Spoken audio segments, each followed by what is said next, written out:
Salut à tous. Aujourd'hui, nouvelle vidéo et on part du côté de chez DC pour parler d'un personnage bien particulier de l'univers de la distinguée concurrence. Swamp Thing, la créature du marais. Un personnage en tout point étrange, mais incroyablement intéressant, avec un vrai bonus. Chacune de ces histoires publiées en VF, en tout cas jusqu'à présent, sont excellentes. Aucun faux pas. Que des très bons trucs. Voilà, c'est un petit bonus qui fait plaisir. Mais aujourd'hui, on va parler de la dernière sortie en date, Swamp Thing Infinite de Ramvé et Mike Perkins. Un des meilleurs points d'entrée sur le personnage. Un vrai bon run saisissant parfaitement ce qui fait le personnage et son univers, et je m'en vais vous dire pourquoi. C'est parti.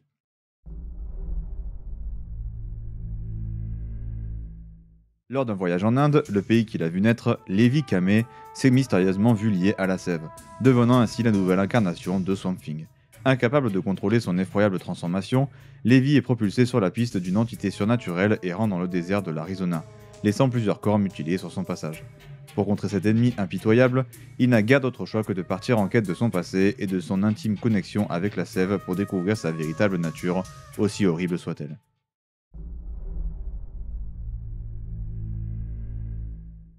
Alors pour commencer la partie histoire de ce comics, déjà il faut savoir que les deux premiers numéros du premier tome sont les numéros de Future State, donc un futur possible de l'univers d'ici, évidemment ici en rapport avec Swamp Thing. En plus de ça, pas besoin d'avoir des connaissances sur le personnage de Swamp Thing, la préface d'Urban suffit largement à combler les légers manques que vous pourriez avoir sur le personnage, soit la base de la base du personnage et de son lore, donc c'est parfait pour débuter. En même temps, c'est le sujet de la vidéo. Donc, on part au début sur les épisodes de Future State qui du coup permettent de faire quelque chose que j'adore narrativement parlant, c'est-à-dire montrer le futur ou du moins des possibilités de ce futur, et voir comment on va s'y retrouver potentiellement. J'adore ça parce qu'en fait derrière, on se demande toujours si ce futur va arriver ou pas, si oui, comment il va y arriver, est-ce que c'est possible de l'éviter, bref, c'est très cool. Et ces deux épisodes de Future State, en plus de poser parfaitement l'ambiance, font ça super bien. Et Future State met également en place une sorte de possible statu quo à venir, absolument incroyable et surprenant, plaçant Swamp Thing dans une situation délicate. Et au final, en fait, Future State pose parfaitement les bases de manière hyper saine pour le run qui ne va demander qu'à s'enrichir avec le temps et se développer autour de ça.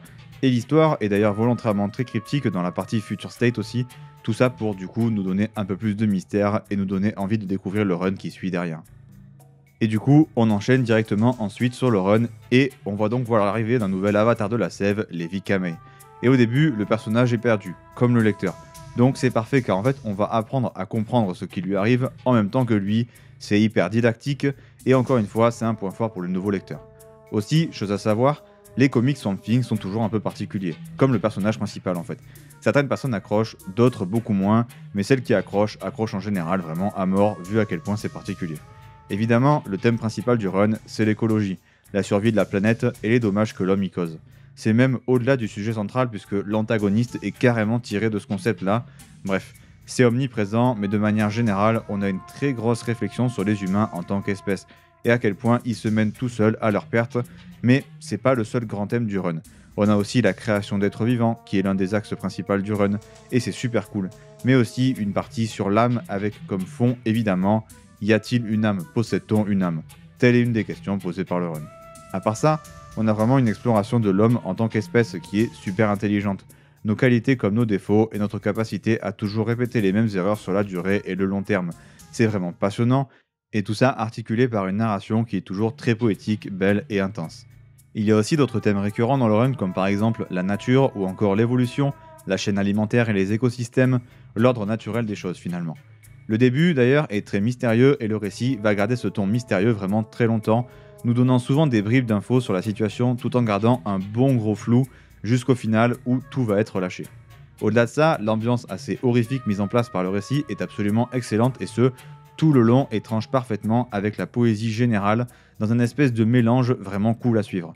En plus, le récit est beaucoup basé sur des légendes. C'est très cool avec le principe d'idées au centre de tout ça. Je sais que c'est flou ce que je dis, mais c'est volontaire pour éviter au max le spoil. Malgré la grande quantité de dialogue, le rythme est excellent tout simplement car c'est bien écrit et donc on s'ennuie quasiment jamais. L'histoire part très vite de manière ambitieuse, nous présentant que beaucoup de personnes sont impliquées dans une histoire qui, au début, peut paraître être une banale histoire de serial killer. Mais on comprend que ça va bien plus loin que ça, et derrière le run va commencer à déployer ses différentes histoires et son lore pour nous montrer justement à quel point ça va plus loin. Et on laisse le lore être découvert par le nouveau lecteur avec les concepts d'avatar de force primordiale de l'univers, comme la sève, le sang, la nécrose, qui en plus d'être fondamentalement fascinant, en tout cas de mon point de vue, c'est en tant que représentation de forces qui nous dépassent tous. Ça semble provoquer en gros chez certains humains une fascination qui les pousse à faire n'importe quoi pour en savoir plus, quitte à risquer leur vie en permanence. La soif de savoir et de compréhension poussée donc à son maximum, notamment représentée par le shérif au début du récit. Au travers de ses avatars et de son lore, le comics va faire une vraie critique du rêve américain et de la ruée vers l'or, vers le pétrole. Surtout ses conséquences qui entrent en opposition avec l'écologie, la nature, l'écosystème, la planète représentée par Swamp Thing. C'est vraiment super cool et intelligent, et en plus le récit se base sur plusieurs principes biologiques très concrets pour construire son histoire. Des trucs que j'ai trouvé plutôt poussés, et ensuite, assez rapidement dans l'histoire, on voit des choses qui font écho aux épisodes de Future State, ce qui est excellent et donne une vraie cohérence globale à l'histoire, qui se sert très bien de ces épisodes de Future State pour du coup arriver à raconter ce qu'elle veut raconter. Évidemment, comme souvent avec Swamp Thing, l'histoire part d'un principe de base qui est la sève a un problème, et du coup il va falloir le régler. D'ailleurs, la description que fait Ramvé de la sève, ou justement la façon dont il nous fait comprendre à quel point c'est impossible à décrire, est parfaite, et nous permet vraiment de saisir parfaitement toute son importance. Et ça, pour les débutants, c'est parfait, et en plus, le gigantisme est particulièrement bien utilisé et mis en avant, chose qui est régulièrement faisable avec les comics sur Swamp Thing, et qui ici marche vraiment très bien. Un autre concept utilisé, c'est la mémoire, qui est au centre du récit, la mémoire de la sève, qui donc retrace toute la vie des différentes créatures du marais, et qui est vraiment cool comme principe narratif. Ça me régale, et même ça va même au-delà de ça en fait. Ça permet d'aborder l'histoire de l'humanité en général, et on voit que la sève a une sorte de gigantesque banque de mémoire de énormément de choses qui se sont passées dans l'histoire de l'humanité. Chose intéressante, on n'isole pas du tout Swamp Thing de l'univers d'ici, mais au contraire, l'histoire a quelques personnages de DC qui viennent par-ci par-là. Tant qu'ils s'intègrent bien, ça fonctionne. La Suicide Squad par exemple intervient dans le comics, et les différents membres de l'équipe qui sont choisis par exemple sont excellents pour faire avancer à la fois l'histoire et surtout mettre au défi la créature du marais. Et en fait, le récit arrive parfaitement à mélanger l'univers de Swamp Thing au reste de l'univers d'ici. Aussi, chose primordiale, le comics utilise le principe d'une idée, de manière très particulière mais super cool. Exemple, une bombe qui a été lancée mais qui n'a pas réussi à exploser mais qui est restée sous le sol. Elle transmet toujours l'idée qu'elle avait de soit faire tout exploser. Donc en fait elle va contaminer les gens qui vivent autour de cette bombe. C'est un concept vraiment incroyable et qui fonctionne vraiment bien. Et du coup, en parlant de bombes, justement, on a un super sous-texte sur la guerre et à quel point, même une fois terminée, elle reste toujours là, dans l'esprit des gens, influence leurs décisions et surtout donne des générations de personnes hantées par ce conflit. Bordel que c'est vrai et bordel que c'est intéressant surtout. Et d'ailleurs, on a un triangle d'idées, destruction / création / contrôle, qui est super pertinent et surtout sur la finalité, mais au final, on retombe toujours sur la même chose, qui est une vraie opposition entre l'homme et la nature, et voir comment les deux peuvent réussir à s'harmoniser. Autre chose idéale pour les débutants, le récit explique parfaitement ce qu'est la créature du marais et à quel point c'est bien plus qu'une simple créature avec des pouvoirs, et ça c'est crucial. Autre chose, le récit se passe sur plusieurs temps, nous faisant divaguer au gré de la mémoire de la sève dans les souvenirs des différents personnages, et ça vient agrémenter l'intrigue.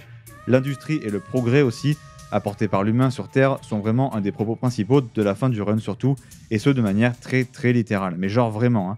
Et la fin est vraiment excellente, comme tout le reste du run, un vrai bon run, pertinent et très plaisant à lire.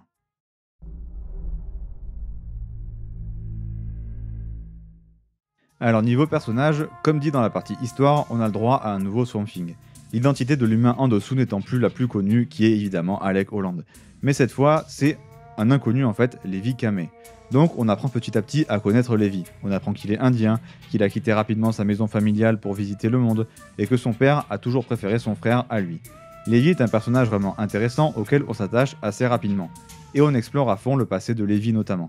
On fouille dans sa mémoire, dans sa culpabilité, et surtout sur ce qui le différencie des autres, et surtout du reste de sa famille, ce qui en fait un personnage au final plus que satisfaisant et cool à suivre, et en plus il évolue vraiment bien.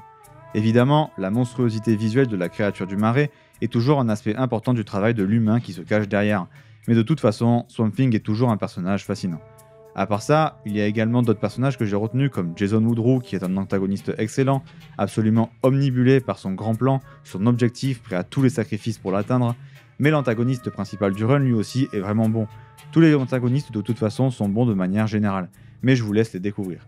Ivy est présente et ajoute un super côté à l'histoire, et on a globalement des personnages secondaires vraiment attachants et qui du coup servent souvent de moteur à l'histoire, ce qui est vraiment bien.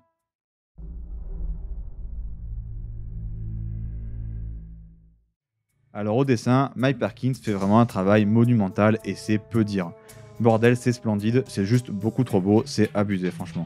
Les dessins ont un côté très naturel et dur à la fois avec par exemple des schémas de création des êtres qui sont absolument magnifiques. Le découpage est absolument incroyable, notamment sur cette page que j'avais postée sur Twitter au moment de ma lecture. Certaines pages sont d'une beauté et d'une poésie parfois macabre, c'est ultra fort. C'est très précis avec beaucoup de détails. La façon de dessiner Swamp Thing, sa construction et sa déconstruction et ses pouvoirs sont superbes. Et c'est toujours une superbe occasion pour des artistes très créatifs. Et là, ça fonctionne parfaitement. Les scènes d'action sont excellentes et je le répète, mais putain, le découpage, bordel, le découpage, mais aussi la couleur jouent un très grand rôle dans la qualité des dessins.